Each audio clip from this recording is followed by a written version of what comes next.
Hey guys, we're back. We're doing another interview. This time it's with Defiant Gym slash promotion. He's a new promoter. This is his first year promoting.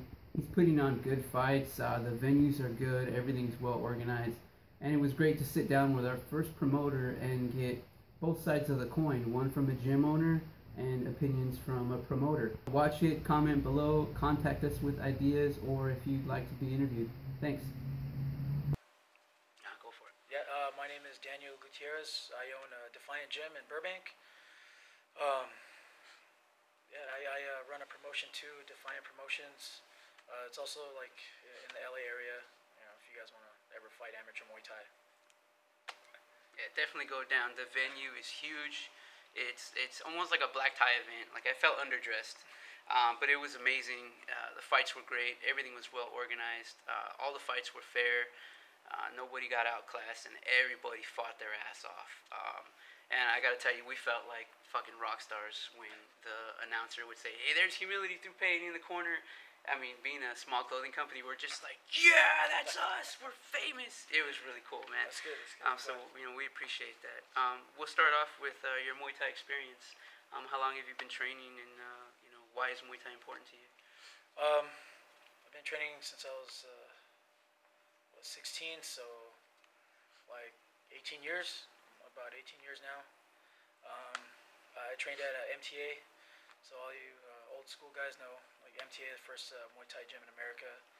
I trained with Puck, Santi, Noquid, Koban, Pong, everyone there. You guys should know those names. If you don't know them, look them up. Ask your coach.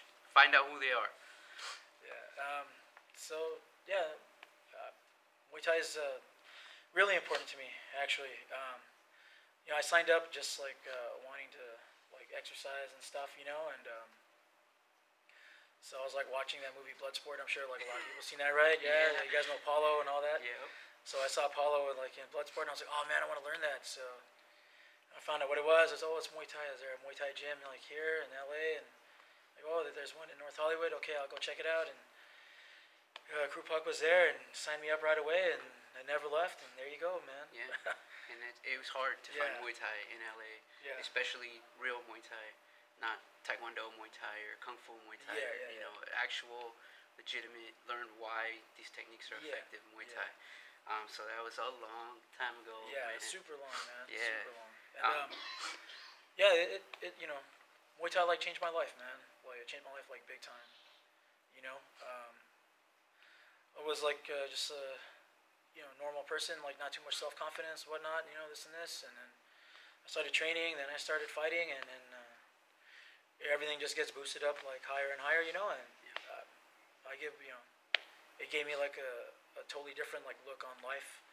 I met like my wife through like Muay Thai. We have like a family and this and that, and now I have like a business, like a Muay Thai business. So like Muay Thai gave me a lot, and I just want to give like a lot back, So that's it, and it is that community that we want it to be, and this is our way to kind of bring everybody together. Make sure every fighter knows about your promotion. Make sure every fighter knows about every promotion in California, so that you have a place to go fight. When we were doing this, it was difficult to get fights. There's no excuse to not fight now. If you want to fight, there's at least 6 or 7 promoters that we're going to be interviewing. So you could fight. If you guys want to fight, you could fight. If you want to make the decision to turn pro, you have to go through the amateur ranks. You have to know what it's like to cut weight. You have to know what it's like to follow rules. You have to know what it's like to sign the paperwork. I would like to have amateur fighters sign contracts. You get a lot of young amateur fighters that want to go pro, think they're ready to go pro. They want to act like a pro. Okay, well, I'd like to treat you like a pro. Make you sign a contract so you know what it's like. You know what it's like to breach that contract. You know that you're just a fighter on the card, and there's 150 other people that want your spot. So you got to be respectful, and you got to follow the rules. You don't have to take any shit, but you're there to help the promotion go, and the promotion is there to help build you up. It's a relationship. You have to work together. How important is amateur Muay Thai in Southern California in particular? Because like we're talking about, I want to see it grow. I want to see it get bigger. Yeah, of course, man. Your promotion plays a big role in that because you had 30 30 fighters at the fight we were at. Where we were selling shirts. There Yeah, must I have been think 15 or 18 yeah, I fights. think we had something like that. Yeah, You about know, 14 fights. yeah, 14, 15 fights. Yeah. That's a lot of people. You guys got to figure promoters are booking 20, 22 fights. You're lucky to get 15 by the time guys make weight, injuries happen, things like that. So that's a lot of fighters. They got to go through, book, contact, follow up on. You got to babysit. Some of you guys don't freaking make weight. You know, that's all stuff the promoters got to worry about, and they shouldn't necessarily have to. You know, most of you are, you know, if you're 16, as far as I'm concerned, you're a grown-ass man. Make weight or be close to weight. You know, your coach is probably going to be on you. Your coach doesn't want to look bad either.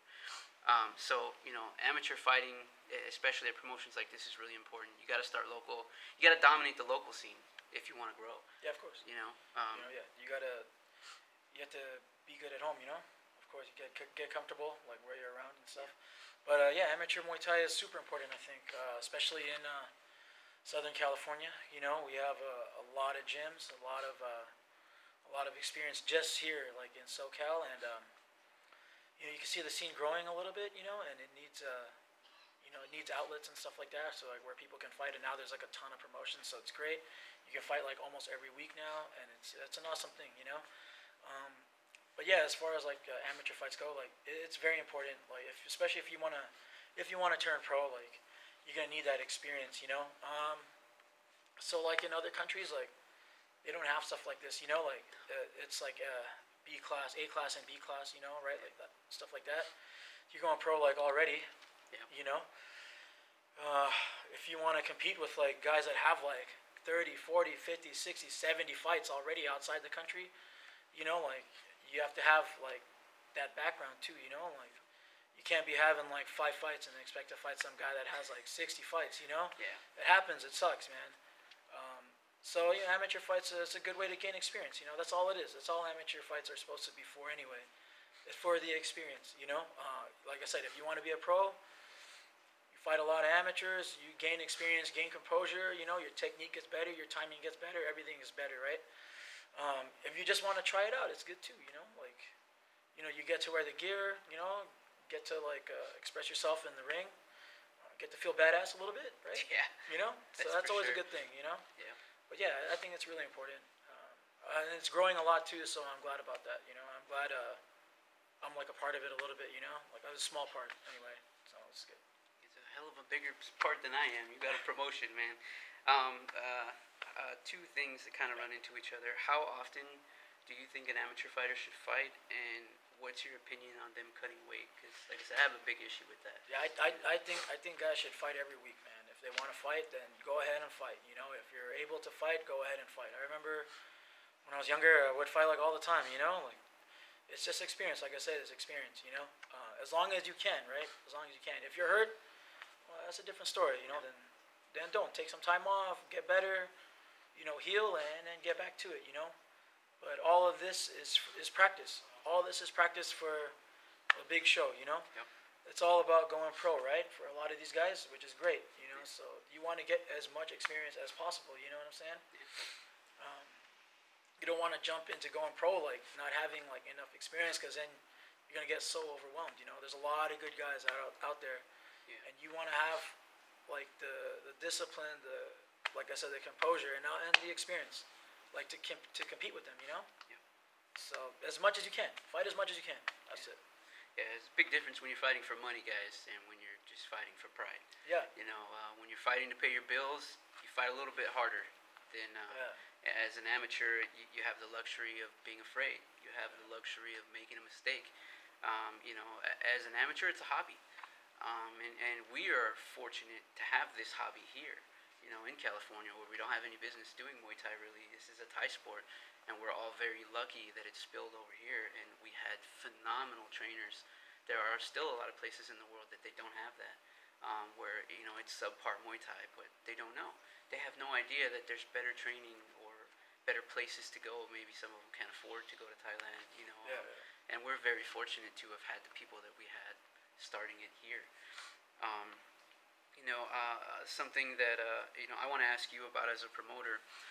You know, with gear and all fighters always wanting to wear less and less gear and throw elbows, and everyone talking about full rules. Pretty much once you go full rules with no gear as an amateur, depending on what your record is like some people want to go full gear from the get go. You're damn near a pro fighter at that point. Should amateurs get paid at that point, or because for promoters, you guys are just spewing money out. I don't even know how you guys would be able to do that, if it's even possible. But what's your view as a gym owner and as a promoter? Because my guys would love to get paid, but the reality is who they don't doesn't have want enough money, fights. man? Everybody wants money, you know. Yeah. Sure, why not? But it takes a lot of butts in seats to be able to pay fighters. Yeah. I mean, technically, like, you know, amateurs are not supposed to get paid. You know, that's like a known, known rule. You know, you can give them incentives, like, you know. You can take care of your fighters. Yeah, you take care of people. You know, gifts and whatnot, and you need something on the side, I guess. Like, that's always good, right? But yeah, that's it, man.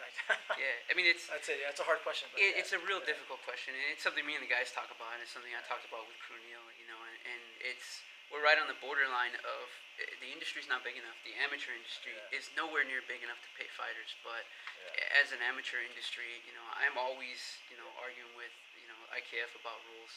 I think the guys do need to wear pads or thicker pads for their first maybe 3 fights because they're gonna freak out. And I don't want to see guys getting hurt, and maybe they enjoyed it, but they got a serious injury now and they can't train for 6 or 7 months. So there are certain things where, yes, of course I want to see full rules Muay Thai. I fought full rules Muay Thai. I love it, but also our guys didn't start training at 8. You guys got to remember, some of you guys didn't start till you were 14 or 16 like us, and we didn't have the ability to ask questions. My crew was not cool with me bitching about anything. You shut up, you show up, you do what you're supposed to do. Now you kind of have the luxury of having a relationship with your crew, and obviously your crew doesn't want you to get hurt, so he wants you to wear the proper equipment, and we have people like the IKF that are governing you to make sure you wear the proper equipment. That being said, like he said, you're not going pro overnight. So that's always a hot topic, and I want to ask everybody about it because I want to get everyone's opinion. There's enough of us around here that if we do want to fix something, with 6 or 7 promoters and a couple hundred gyms, we can figure this out. It's not that complicated. If it can't happen, it can't happen. Everyone shut the hell up about it. You're not going to get paid. If it can happen, well, then we got to put more butts in seats, which means tickets got to be cheaper, which means they got to not pay the IKF $500 million to have an amateur fight. Everyone has to work together if we're going to get that money flowing. Just remember, like, once you get paid, like, that means, like, you're a pro already. So exactly. It's just it's that there's a line that you just can't cross and stuff like that. So it is what it is. Like I said, though, amateurs are for experience. You want the these guys that are competing to be as safe as possible. Obviously, that sounds weird, right? If you want to do Muay Thai, like if you want to fight professionally or whatever, I mean, not necessarily going to be like safe, right? You're going to get hit and whatnot and this and that. You just want them to be as safe as possible, right? I mean, because like I said, they're not getting paid. They have normal jobs. They go to school. They get hurt, then they can't go to work, and then stuff like that. I mean, I don't want to mess with somebody's life like that. I have a couple of professionals in my gym, and I'm sure they don't want to show up to work in a suit and tie and a couple black eyes and a broken nose. Of course. So being in California and us having a life, outside of Muay Thai, there's a lot of things to consider. And I like to bring it up because everyone likes to mumble about it and complain, but here at least you guys get to hear why promoters can't afford to pay you, why they have bills to pay too. Gym owners, obviously we can't afford to pay you because you're paying us, and you can't even afford to pay us. So we all got to work together on this. We all got to make it make sense. So you guys fight hard and you fight for the right reasons, not just for money.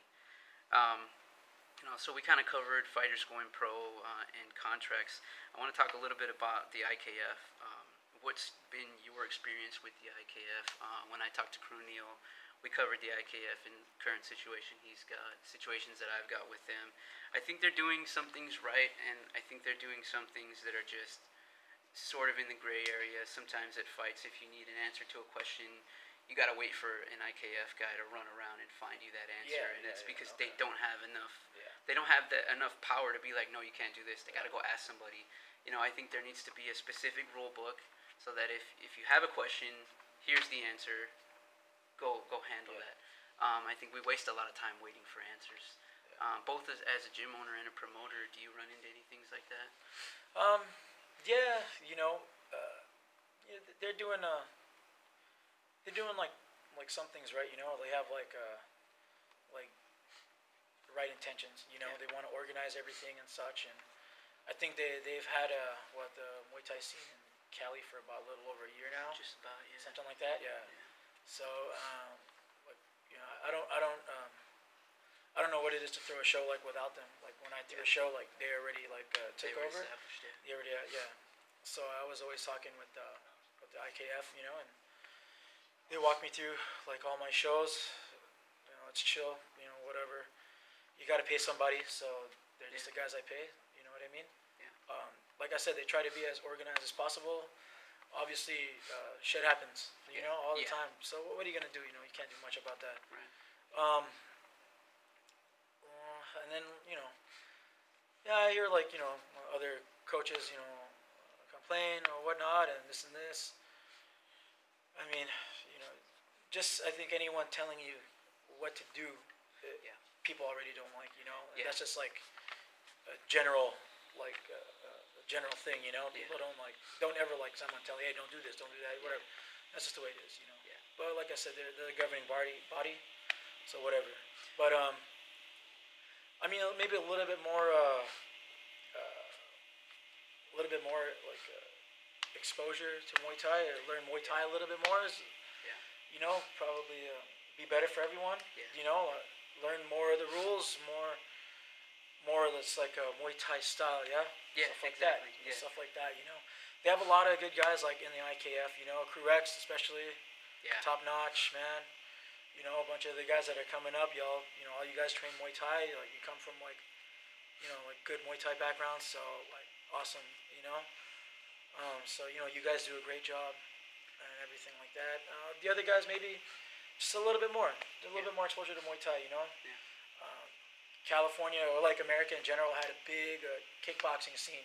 Huge. Right, huge 70s, kickboxing scene before Muay Thai actually came into play and stuff like that. So you got a lot of those guys coming in, and a lot of them are learning like Muay Thai, different rules in Muay Thai. It's, like I said, like a good Muay Thai style, and Yep. Yeah, there's a huge that's good. difference. That's good for the sport. Yeah, there's a big difference between all that stuff, and you can see that like integrating in, and it's cool. Just more information, more. Yeah. Just learn more. That's it. Yeah. That's it. Like we talked about in our previous interview, I would love to see them volunteering at gyms. Yeah. Like I said, if they want to come down to my gym, I will not charge them, just so they can understand what we're doing more, This understand guy's why gym, we do not it mine. more. Not mine. You gotta pay. This guy, not mine. I want them to understand more, because like he's talking about, the kickboxing scene was huge, and those are all karate guys, taekwondo guys, kyokushin guys, mostly point sparring systems. Basically because of taekwondo and being in the Olympics, that changed everything for them. That turned it into a point sparring type of martial art. We do have a point scoring system per se, but nothing's concrete. In Thailand, certain techniques score more, sweeps, knees, things like that. And I'm not opposed to doing that here, but we do have a point system, and I think it's always just a big gray area.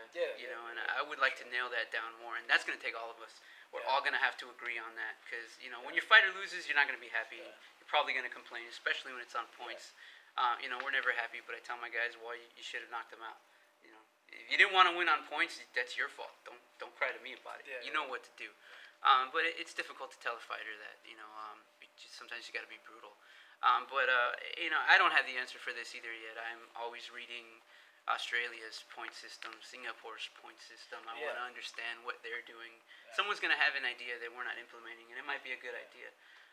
So this is going to take time, and that's why we're doing these interviews, because not everybody has time to communicate like this, and hopefully time. That's the answer, man. Everything in time. So we're kind of getting everyone's opinions, and get the ball rolling. Let's start this massive conversation. What are your thoughts on fees right now with the IKF? Fees are crazy. We don't have to get into fees, but throwing an amateur fight is not cheap. And for fighters out there, I know even my guys selling tickets, it gets to be difficult because it's an amateur fight. Your gym's going to be there. Your family's going to be there. But aside from that, it's difficult to go off the street and sell someone you don't know a ticket as an amateur fighter. Of course, man. So what's your opinion on that? And do you have any ideas on how to make it easier or I mean, you know, like I said, you got to pay somebody, right? So these are the guys we pay. Whatever, it's no big deal.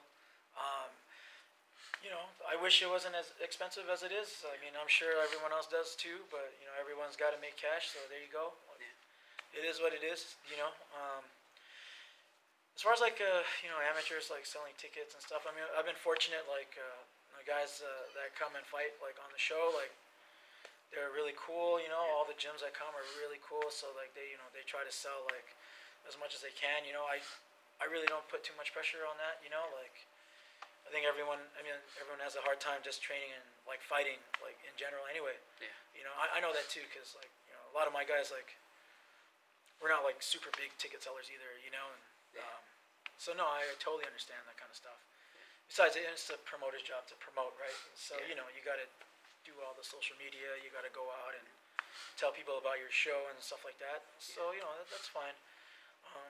But like I said, like everyone that has been on, like tries to help out, and I am extremely grateful like for that. And thank you everyone.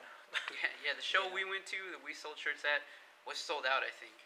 I don't think there was. If there was an empty seat, it's because they were getting some food, which we ate too much of, Or probably they were beer. getting a beer. Yeah, you go. You know, which I couldn't do because I was working. But as soon as the fights were over, I had a beer. There you go.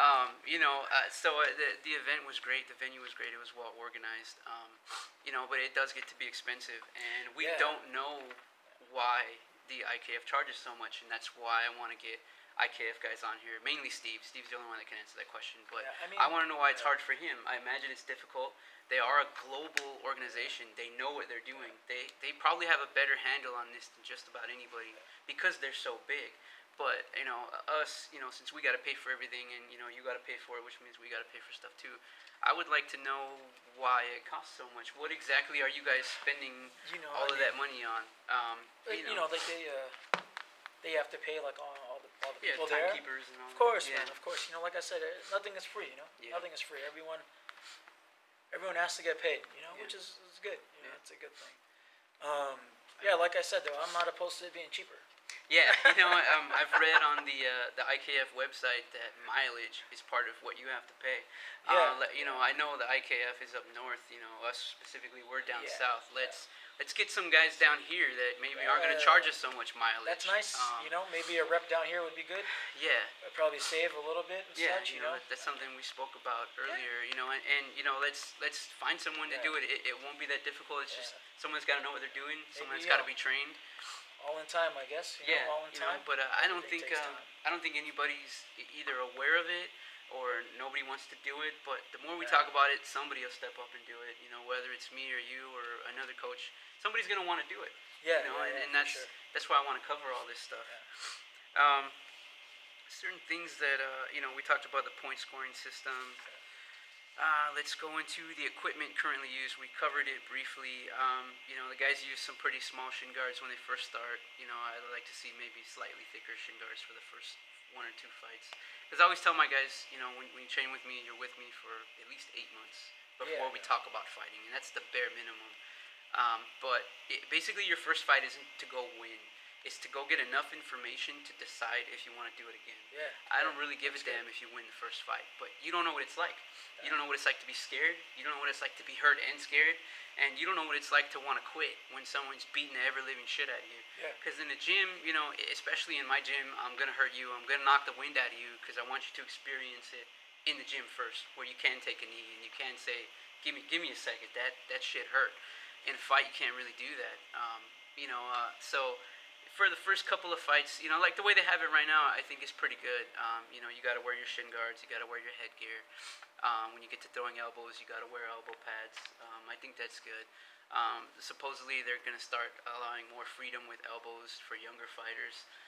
I think that's dangerous. We all know how easy it is to break a nose with an elbow.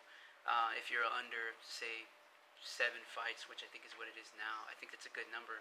I think that's enough time for you to figure out that you like this. It's enough time for you to kind of understand what the pain feels like. So when you get hit, you don't open up and expose yourself. You know, and when you get hit with an elbow for the first time, you know, it's a life-changing experience. You know, Of course. if you're lucky, you have a bad headache. Yeah. If you're unlucky, you got a busted nose or you're cut. I think we got to be real careful when we start letting guys throw elbows because fighters want to go full rules. That's what they train. That's what they want to do. But as a coach, you got to protect your fighter from himself because I love hitting people with elbows. I don't like getting hit with elbows. Yeah. So an amateur fighter doesn't quite understand that. Yeah. What do you think? I think it just depends on the fighter and on the coach. You guys both agree. Like, you guys want to do elbows, cool. Both your coaches agree, then okay, go for it. You know what I'm saying? Yeah. Like I said, these are amateurs. You go pro, no choice. You got elbow, but by the time you go pro, you already realize that you want to do this. So there you go. Yeah. You know what I'm saying? Exactly. But no, just depends on the fighter. Yeah. And the fighter depends on the person. If you guys want to go for it, great, go ahead. If not, then don't. Same thing with like gear. Obviously in the beginning. Yeah, you should wear headgear, shin guards, all that stuff. It's just to keep you safe, Yeah. Obviously. Later on, you want to keep wearing shin guards or you want to keep wearing headgear. It's on you, man. Yeah. Like that's the way I feel. I think it's on you. Yeah.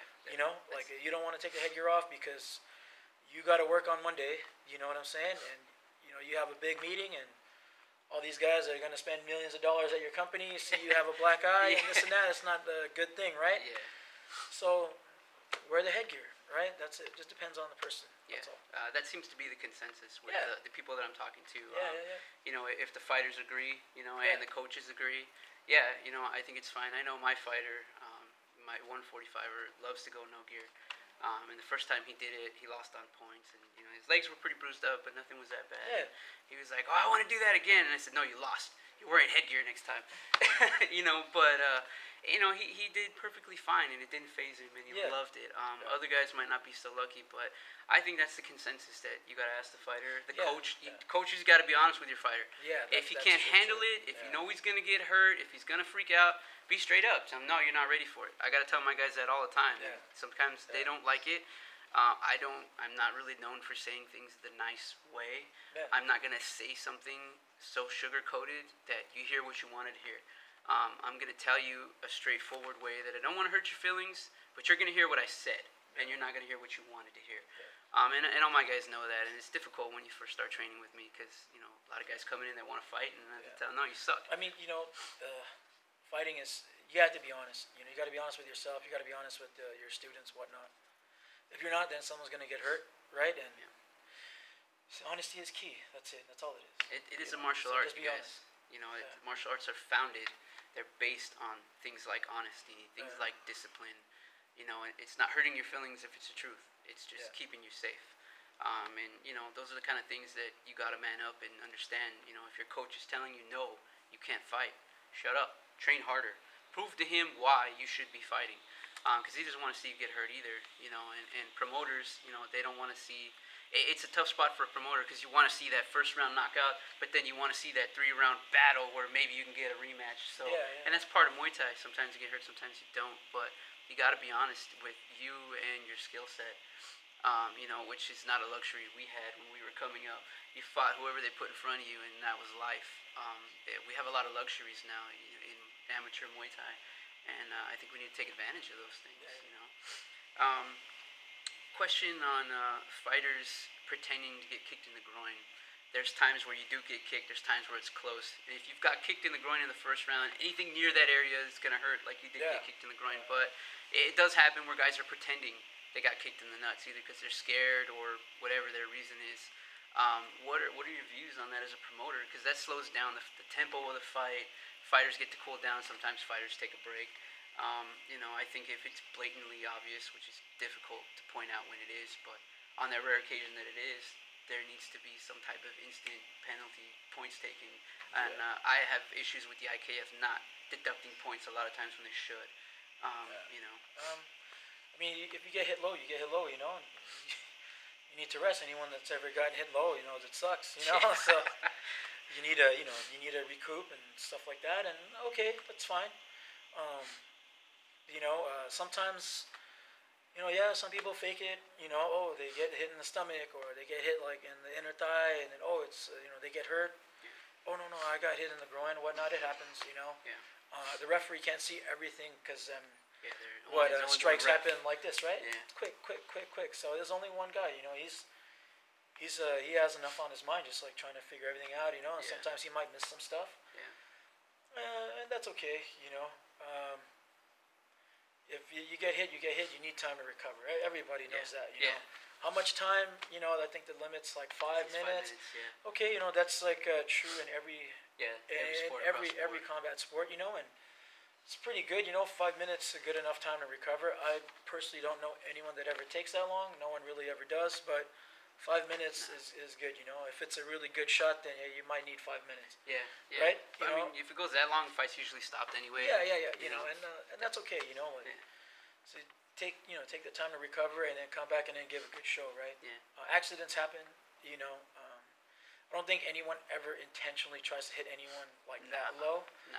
I think most of the guys out there that fight, you know, they have like a little bit more respect and you know stuff like that. And I mean, it's just accidents that happen. Yeah. You know, you want to fix stuff, you know, like to where people are faking. I mean, you know, what can you do, right? No, not really too much you can do. You can have like another ref outside looking for stuff like that, That'd be interesting. right? That would be an interesting thing. Yeah. Right? You have like an outside ref. They go, nah, man, that guy got hit in the stomach. He Yeah. didn't get hit low. Yeah. Right? Stuff like that. That- Yeah. that would be good. Okay, there you go. So there. That's probably the only thing I can think of, like to fix that problem. Yeah. Right? Other than that, I don't know. Yeah. But Because, that's you know, important. I hadn't yeah. considered an outside ref. Yeah, like That's you know, a brilliant idea. because the guy that got hit, his corner is gonna be like, nah, that guy got hit. Yeah. The other corner is gonna be like, nah, man, I hit him in the stomach. Like Yeah. you know, stuff like that. I mean, that's pretty much. I think the only thing that you could Yeah, do. that's a great That's it, idea, you know. and that's why we're doing this. Yeah, I yeah, never yeah. considered that. You know, Yeah. whether it happens or not, we don't know. Yeah. But there's a new idea out there that Yeah. you know, You know, like I in never like in considered. football, you got line officials and stuff Exactly. like that. Yeah, it's the same You thing. know, fights getting stopped because of blood or standing 8 count. I think there's always going to be a gray area. You know, it's really difficult to decide when to give a fighter Yeah, a standing 8 count. it is.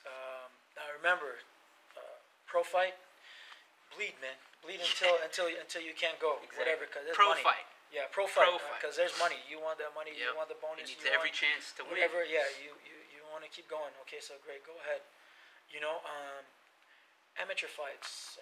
Amateur, that's a key word, amateur, right? You want to keep the guys safe. You know, like Yeah. I said in the beginning, practice, right? Practice for when you go to the big show. This is all experience for you, right? Yep. Okay, you know, like there's a lot of tough guys out there. Great, I know you guys are tough. That's beautiful. You get cut, you're bleeding a lot. Hey, man, you know, sorry, but you want to live to fight another day, yeah? You're not getting paid, Yeah. yeah? Live to fight another day, there you go, right? Experience, that's it, that's all it is. So, you know, if you're bleeding a lot, yeah, then by all means go ahead, you know? Yeah. And then, you know, the ref, that's to the ref's discretion. Ref's call. Yeah. And they know what they're doing for the, you know, like most For of the the most time, part, I want to yeah. say most of the time, yeah. You got to protect the fighter because he's going to want to keep on going. A lot of times the corner, too, the corner's going to be like, no, the guy's good, don't worry, let him go, let him go, let him go. Yeah. You got to protect him from him and from the coach, you know? Like, Yeah. And it happens. It happens in the heat of the moment. Yeah.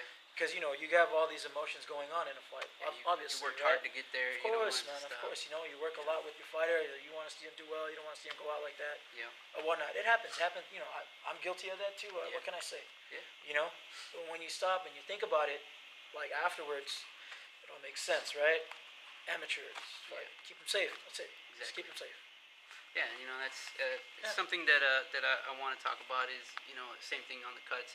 I've seen fights get stopped for cuts on the side. You know, I mean, yeah, if it's bad, I get it, but if it's over here on the side of the face, you're lucky. That's the best place to get cut. It's Yeah. not gonna get in your eyes. I don't see it happen too often. Maybe once a show, but maybe as part of IKF training, they could go a little more in depth with where placement of cuts. It's Yeah. the head bleeds profusely no matter what. It always looks a lot worse than it is. But when stitches are involved, you're out for a couple of weeks. It's got to heal, and you don't want it to go that far either. Yeah, So of course. Like I it's said, tough. you know, just safe, man. Just keep people Yeah. safe. You know, that's what it's about. Yeah. Or as safe as possible, anyway. Yeah, exactly. It is Muay Thai. I mean, I don't want to turn it into football, guys. Let's not get anything too crazy. But like he's saying, in the amateur ranks, you got to be safe. But if we're gonna get people there watching fights, they got to be exciting too. And it is fighting, and people are gonna bleed. And same reason people watch football and things like hockey. You want to see that big hit. You want to see that knockout. You want to see someone get dropped with a knee or an elbow. So you know, the guy's got to be allowed to bleed a little bit, but it's really tough because the referee's not a doctor. So, you know, there are ringside officials. Not all of them are always exposed to Muay Thai either. Sometimes they'll stop just because someone's bleeding. You know, it's brutal and scary. Yeah. But I think there just needs to be a little more training, or at least a little more discussion about what to look for and why to look for those things. A couple of big things for me are traditions in Muay Thai. Are they being lost? It's a good question, man. Are they being lost? I don't think so. I know a lot of coaches out there would say, yeah, you know, for sure. Me personally, I don't think it's being lost. I think, I mean, you know, the changing for sure. Yeah. You know, you have some of the boxing crowd that's coming in, you know, and a lot of the MMA crowd that's coming in and stuff like that. And yeah, like some of it, you know, like it's getting like a little bit watered down and whatnot. You know, I wouldn't say it's getting lost though, like per se, because like coaches out there, like, you know, come from, you know, different backgrounds and whatnot, and a lot of the coaches out there coming from like the old school like Muay Thai stuff anyway. Yeah. So you know you're gonna have that anyway in your gym and stuff like that. You know, in my opinion, you know, and I know like a couple other like people like, you know, kind of have like the same type of like ideal too, and some don't, you know, which is cool. But like for me, like you want like Muay Thai to grow, especially here in like California, not just California but America in general, right?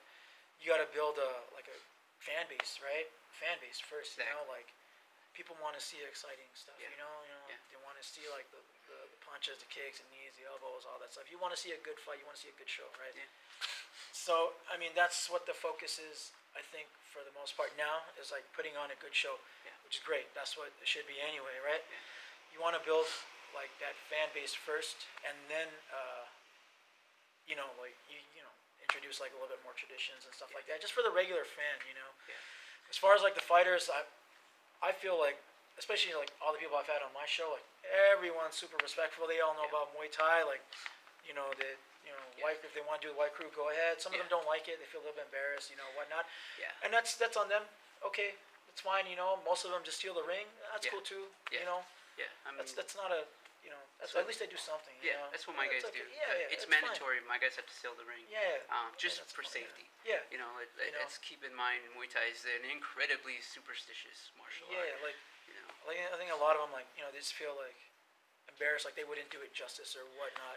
That's exactly how my guys feel. Yeah, you know, and that's understandable, of course, man, of course, you know. Yeah, But yeah, I always say like just for me personally, you know, like build a strong fan base first. You want to make fans of Muay Thai, you know, and then you tell them about, oh, this is the white crew, this is this, so how come they wear the Moncon, this is why, you know, stuff like that, you know.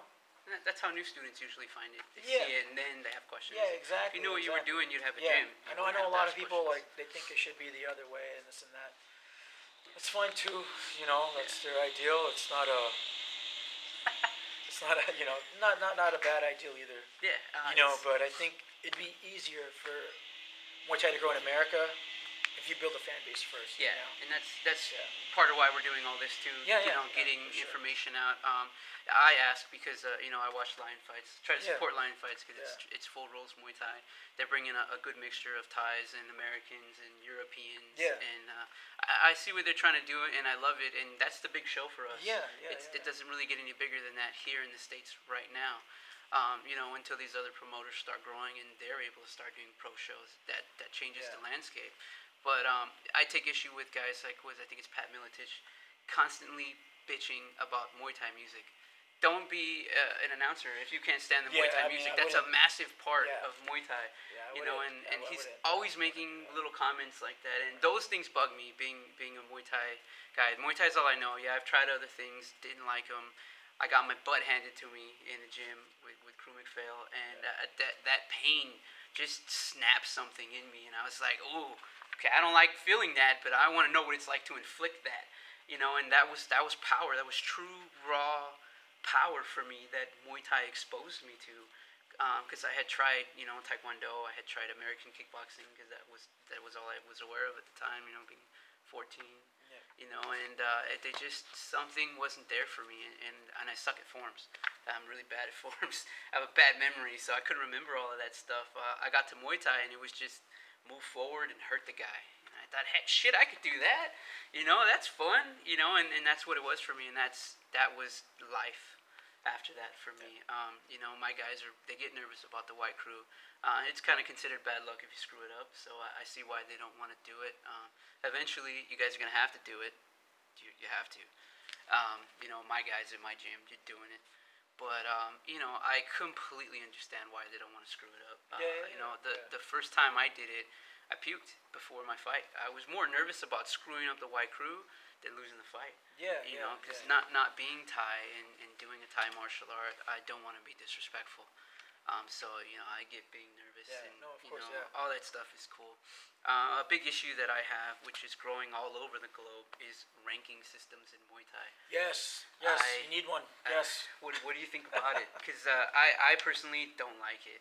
I think it teaches the student to look for the next color, the next shirt, and I think it feeds the ego. I thought you meant like ranking like number one. No, I want to talk about that too. Okay. But I'm talking about like belt colors in Muay Thai. You see it everywhere, and I think it feeds the ego a little too much. There's if you go to a Taekwondo gym, there's a huge difference between the black belts and the white belts, and there's a culture surrounding each type of belt. Okay. And I think it feeds the ego too much. In Muay Thai, as far as I was ever taught, you're a fighter. If you're lucky, you're a champion, and then you should become a crew. It's your job to pass this down. Some gyms have it, some gyms don't. I think it's just kind of a way to test, and charge a bit of money. You got to be honest with your student. If you can't do it, you can't do it. Send his ass back to the bag and do it. I've got guys that will spend months on the bag before we get anywhere further than that. Because if you can't hit an inanimate object, you can't hit Thai pads. It's probably, obviously it's probably a way to get money, whatever. That's fine too, man. Like, it is a business, I don't have like a ranking thing, like belts or anything at the gym. I feel it should be based on experience, like how it was like back then. But comes down to honesty. Yeah, it's fine. Like, if you want like you want like your students to strive for something, right? I mean, not everyone's gonna be a fighter, that goes to your gym. No, of course not, man. Right. Like maybe 5% of the people that are there, Yeah. Most of the time, people just want to come. They want to sweat. They want to work out. They want to lose weight. They want to get in shape, and this and that, right? They want something to strive for, right? Okay, fine. You have like your yellow belt, blue belt, whatever. Okay, you can strive for that. Yeah. And that's fine. Okay, great. Go ahead. And then after that, you learn more techniques, more everything. A way to like organize everything is like organization is not bad, So if it helps you like get more organized, helps your gym more like be more organized, then hey, man, great, whatever, dude. It's no big deal. For my guys, I have a few guys that don't want to fight either, and I don't really care. You're going to train the same way no matter what. At the end of the day, Muay Thai's got to work. If the new students don't get confidence in Muay Thai dies. You have to have new people learning it, new people falling in love with it. Of course. And it's important. So for my guys, if there was a black belt per se for someone who doesn't want to fight, it's to get to sparring. That's your ultimate goal, is to get to sparring, just with us. And if you can handle that and it's fun, when we go to other gyms sometimes and we do friendly sparring, maybe you can go there and maybe that's your fight. That's it for you. And if you get there, that's still important, and there's still a lot of experience. But you got to get to sparring. Sparring is really important. So for my guys that are just businessmen and they don't want to fight, sparring is it. And we don't hit the head anyway. Unless you drop your hand, I'm gonna knock you on the noggin, but we're not trying to give anybody black eyes or bloody noses. And I think that's a huge confidence builder to know, shit, I was sparring with the guy who fights from my gym tonight. That building confidence is everything in all martial arts. And for the businessman, he needs to know his techniques work too. Yeah, of course. If he ever needs to use them, at least it's like he knows it it's works, there. It works. Two-part question: ranking system in the amateurs. I know they're trying. There's a lot of amateurs. There's a lot of belts. I would like to see some more organization. Because I hate the UFC and their bullshit ranking system. If you whine and bitch enough or talk enough shit, you get what you want. I don't want to see that happen in Muay Thai. And it's difficult to not give the fans the fights they want, but there are fighters who are busting their asses, winning fights, doing good, putting on exciting fights, who just don't run their mouth. You know, they shouldn't get pushed to the side because they don't run. I mean, I think that's the way it is. Like most of like the Muay Thai community, you know, like no one really like talks bad about anyone. Like whatever, it's all like it. Yeah, it's all, you know, you fight, you win. Okay, great, good for you. You know, this and that. But yeah, I definitely think there should be a ranking system that way. You got a goal. Yeah, you have a goal when you fight. You know where you stand. Right. You know, obviously, right. You know, like amongst everyone and stuff like that. You know, as far as like how to get it, you know, obviously, you know, there needs to be like a big database of fighters, and you got to go through their wins, their losses, and all this other stuff. You know, it's difficult. Yeah, Camo like does it. MMA does it. Yeah. Their database is pretty thorough. Yeah. When it first started, it was kind of sporadic, but as the years go on, it's better. Yeah, the more fighters you get, it just makes it a lot easier, you know. Yeah. It does take time. It does take money, but that's why we're talking about it. Somebody, one of us, will be training an IT guy or someone who knows how to do it. That's the guy who can help us implement this. You know, and then like it has to be like across the board. You know, like if you're gonna do it for for California, it just can't be like the guys up north. You know, I mean, yeah, they got great guys up north. We got a lot of great guys down here too. You know, and like they're never in the conversation. Like, well, why, dude? Like, you know. Yeah. Like, hey, remember, man, Muay Thai started here, right? Yeah. In North Hollywood, so there you go. It moved up there. Yeah. You know, with so like like Fairtex opening a gym over there, you know, and that's kind of how they got exposed to it, you know, and they have great fighters, you know, guys like Alex F14, you know, who was legendary up there, you know, and it did grow. It's a big scene up there. Yeah, it is. And I don't see why it's not bigger here. And like he said, it should be like across the board. You can have a ranking system like everyone. You know, I've seen. Like some ranking system somewhere, like this is the number one guy or whatever, number one guy or number two guy. I'm like, but they're all like NorCal guys, man. I'm like, well, I don't know. I know a 160 guy that could probably beat that guy from down here. Yeah. You know, and stuff like that. So I mean, just a little bit more, like more info, man, is good. You know, they just need more information so they can like make their database like a lot better. You know. Yeah, and it would make it easier for promoters to check fighters' records. Because that's another big issue that I have. I almost forgot to cover. Fighters lying about their records. Oh yeah. Fighters do it constantly. Happened to us. Our first fight, we fought a guy. He came out and just ran at my fighter. He won on points. My fighter took a good beating. Didn't get a black eye or anything. But the first round, he was like, "What the hell is going on?" This guy had a lot more experience. You know, a couple months later, we see him on TV. You know, so stuff like that happens way too much, and a database might help curb that. You know, if you have a place to go check to verify. You know, because just recently we had a fighter claim he was 1 in something. We find him on YouTube, and the announcer's saying he's 5 and 2, and he wins the fight, and they announce that he's now 2-0. So it's like, okay, what the fuck is it? How do I get my fighter to a fair fight? Because it's amateurs. It should be as fair as possible. If you're that afraid, you need to pad your record that much. Don't be fighting. That's what it comes down to. It happens. You know, what are you gonna do, man? I mean, my opinion is it comes down to fear. You don't want to lose. You want to pad your record before you go pro. Just to being honest, you want to be honest. That's it. Now, like, you have, like, guys that fight, like, MMA, guys that fight boxing, and guys that fight Muay Thai, right? Yeah. So, I mean, you should include all that stuff, but, like, I will say this, right? Okay, like, as far as, like, stuff like that goes, like, okay, you're going to have your first Muay Thai fight, but say you have, like, 5 MMA fights, right?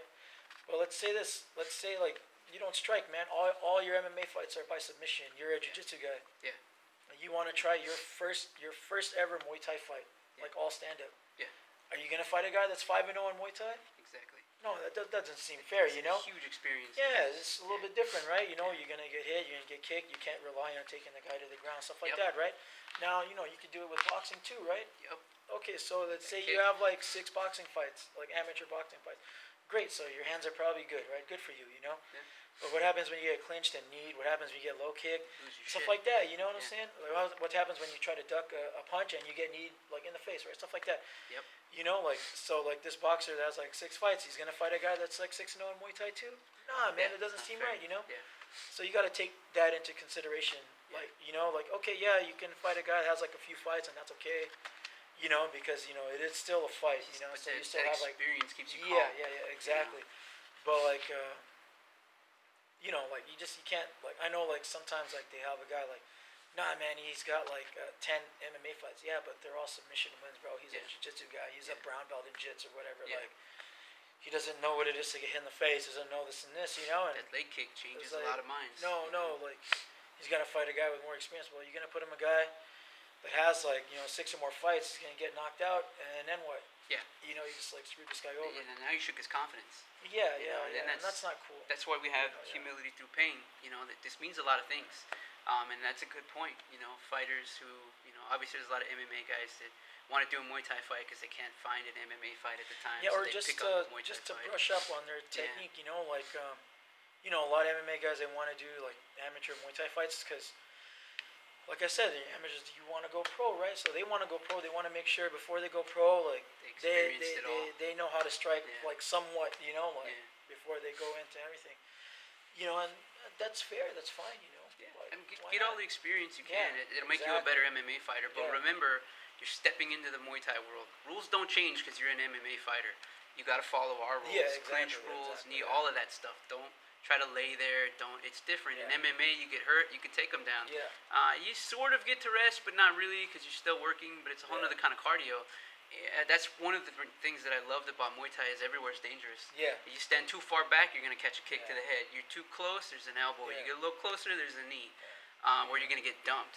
I mean, like I have a lot of MMA guys here that like go and fight like Muay Thai, and then like every show I've had, I think I've had like a bunch of MMA fighters like come and try it out, and for the most part they love it. They respect everything, like super respectful. They get the rules and like they follow them like as much as they can, and everyone has a good time. So it is what it is. But like I said, like they fight. It's experience, but like it's not Muay Thai experience. Like a big difference. There's a big difference. I suck at jits. That's why I don't do jits. That's why I don't have a jits gym. I do Muay Thai. I wouldn't, with my experience in Muay Thai, I wouldn't expect to go to Abu Dhabi. I'd get my ass handed to me because there's a lot of things I can't do. I can't strike. I can't use my elbows. We shift weight different than they do. And those are things you got to be honest about. That's a great point that I hadn't covered yet. So I like that.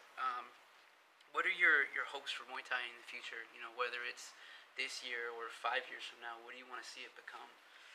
I just want to see it grow, man. It'll be a little bit more mainstream, and I think it's heading towards that way. Which is great, man. Like I dig that a lot. But just like have it grow. Like you got like a lot more amateur shows now. That's gonna make like more fighters come out. And then if you have a lot of amateur fights, like you'll have like a lot more pros. Like later on, which is good. Better pros too. Better pros. There you go. That's the key word. Better pros. Just have it grow like that. And then you have Lion Fight, which is doing like great things, man. Dennis Warner, WCK, man. You can't knock Dennis, man. He's been out forever. Yeah, that's so he knows what he's doing, man. And he's helping like grow the sport, which is good. He's like global. He's taking it to China. Yeah, USA versus China. Those shows are amazing. So it's big, man. Big things, man. I like it a lot. Dennis Warner could be probably the biggest name to help spread Muay Thai that quickly with those rules and to put it on King, TV. Baby. He's Don King, man. He's the Don King. I've been watching those fights since I started when I first discovered, and even my guys now, that's the goal. You get on a WCK fight, you're good. And then if you're lucky, you get to Lion fights, but WCK could take you to China now, which they weren't doing before. Take you all over, man. They have shows in the Philippines too, man. That dude, all over. And it's all traditional. They have referees that you'll recognize. You'll see some coaches that you probably used to train with on WCK fights. That's a ridiculous promotion that everybody should strive to get to. And the more popular the amateur fights get, the more light that sheds on the professional fights. What are your thoughts on the Humility Through Pain project, the interviews that we're doing with everybody? We send questions to these guys to get their thoughts, see what they want to answer, what they want to talk about. Things like the database that he's talking about never crossed my mind. I've probably been punched too much to figure out shit like that, but it's a brilliant idea. Personally, I'm going to go do more research and see if it's possible, how it's possible, because this is all I do. And if a database is going to make this work, let's find a way.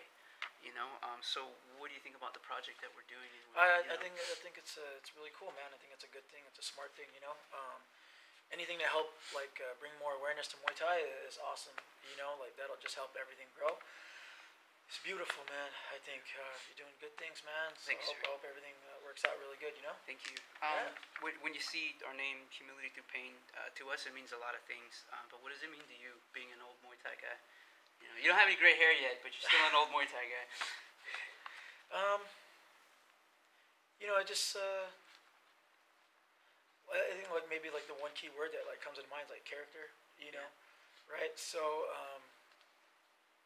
everyone, all the trainers now, all the coaches now, all the fighters now, whatever, you're that way, because you had a lot of stuff to get there, right? You train hard, you sweat, you bleed, you go through hard times, whatever, to get to where you're at, and it's a good thing, man. It builds character. It makes you the man you are, or woman you are now. Yeah. So yeah, it's a good phrase, man. Thank you, sir. It's real important to us too. Yeah. I'd like to point out the ridiculous tattoo he's got right here. It's so freaking cool. You guys should know what things like this are. Ask your coaches. If I you just see got them. it because it looked cool, man. Aside from the fact that it makes him look like a badass, because you see something that you don't understand and it's a really cool pose, one of two things is going to happen. He's a legitimate badass, or you should ask him about it. And if he is a legitimate badass, he's going to take the time to explain it to you. That's one of the things we talk about on Humility Through Pain. And so I want to bring it up is all of our shirts, we have the Battle Elephant shirt and the Buddha shirt. Those are things I want people to come up and ask you about. I want someone who's wearing that shirt to get a chance to share their knowledge on Muay Thai and their point of view and their experience. Because like you said, Muay Thai's evolving, and it has to evolve in order to stay in mainstream society because of MMA. Die, Because I'm sure you remember when MMA came out, we were dying. It was difficult to get fights. It was difficult to find training partners because jiu-jitsu and wrestling just exploded. But you get guys like Maurice Smith, dominating in the UFC with kickboxing and Muay Thai. Muay Thai made a big resurgence now, so now we need MMA just as much as they need us. So I'm always gonna have my opinion on what's better because I'm a Muay Thai guy, and if you don't like it, suck it. But we need MMA. We need those guys to want to get Muay Thai better. And in all fairness, MMA helped for me anyway. MMA helped Muay Thai grow, into the mainstream. You see UFC fights, on TV, pay-per-view, whatnot.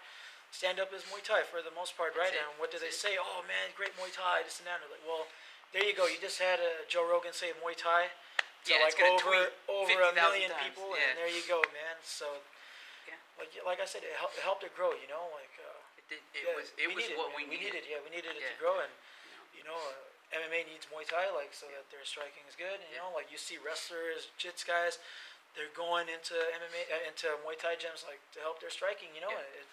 It is what it is, man. Yeah, it does help. Even as a gym owner, it does help. I do get phone calls and emails from fighters that are MMA guys, and they want to get their stand-up on point. Call a Muay Thai guy to get your Muay Thai better. You want to know what it's really like? You go to a Muay Thai gym. An MMA gym is going to have a good handle on it. They're going to have a striking coach. But guys like us, that just eat, sleep, and breathe Muay Thai have a slightly different perspective on things. And that's where you go when you really want to fine-tune everything and you want to find out how good you are. You go to a Muay Thai gym. I like getting those emails and phone calls. It helps generate a little bit of revenue, which is always nice because, we got to make money. It gives us a chance to really open up someone's mind on what Muay Thai is and the power behind it. It's not a point-scoring system. Everything is designed to cause damage.